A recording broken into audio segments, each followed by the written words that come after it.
I thought I'd go ahead and make a little YouTube video on this portion of making frames. This is a very, very small frame, only 8 inches by 8 inches. And in the first portion of this blog, I showed how I took the piece of 5/4 poplar and formed it with a couple of router bits and the table saw to cut the rabbet.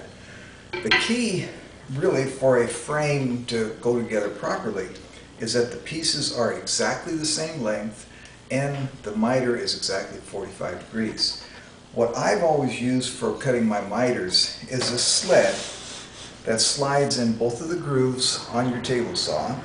I've got means to tighten or hold the wood down, but with a small piece like this, it's hand pressure is enough. It's not going to creep on me.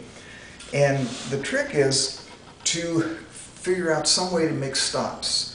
This is a stop that I use for very short pieces. You can see these 2 screws here. I have a very long stop, so when I make my more typically longer frames for pictures, I can make it the same size.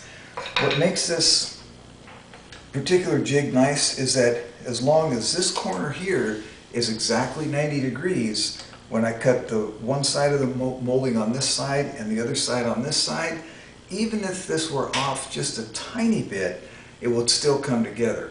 But I've learned from experience that if this is off more than half a degree or a degree or so, your end pieces won't match up. So this is pretty critical and it can be replaced. Fairly simple, made out of plywood, a couple of Destaco clamps and some kind of a guide system. I won't turn on the sawdust collector, try to keep some of the noise at minimum. For this particular one, this will fit right on my guide block. So you turn it on.